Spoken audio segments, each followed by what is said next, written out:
దేవుడు దర్శనంలో అబ్రహామునికి కనిపించి, భయపడుకు అబ్రహామా, నేన్నీకు కేడెమో, నీ బహుమానము అత్యధికమగునని చెప్పారు.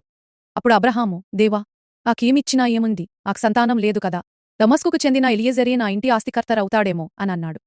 కాని దేవుడు అతనితో, ఇతడు నీకు వారసుడు కాదు, నీ గర్భవాసమున పుట్టబోవాడే నీ వారసుడు అని చెప్పారు.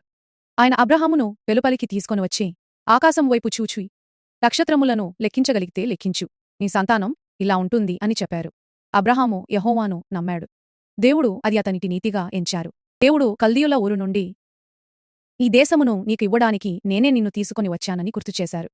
అబ్రహాము, నేను దీన్ని స్వతంత్రించుకుంటానని ఎలా తెలుసుకోగలను అని అడిగితే, దేవుడు 3 సంవత్సరాల పెయ్య, మేక, పొట్టేలు, ఒక తెల్లగువ్వ, ఒక పావురపు పిల్ల తెమ్మని చెప్పారు. అబ్రహామును వాటిని ఖండించి ఎదురెదురుగా ఉంచాడు. పక్షులను మాత్రం ఖండించలేదు. గద్దలు వాటిపై వచ్చినప్పుడు అబ్రహాం వాటిని తోలివేశాడు. తర్వాత అబ్రహాముకు గాఢనిద్ర వచ్చి భయంకరమైన కటిక చీవిటి కమ్మింది. దేవుడు చెప్పారు, నీ సంతతి పరదేశంలో దాసులై 400 సంవత్సరాలు శ్రమపడతారు. తర్వాత నేను ఆ దేశాన్ని తీర్పు తీర్చి, వారు గొప్ప ఆస్తులతో బయల్దేరి అక్కడ్నించి వస్తారు. నీవు క్షేమంగా మంచి వృద్ధాప్యంలో పాతిపెట్టబడతావు. అమోరీయులు అక్రమము ఇంకా సంపూర్ణం కాలేదు గనుక 4వ తరం వారు మాత్రమే ఇక్కడికి మరలా వస్తారు అని చెప్పారు.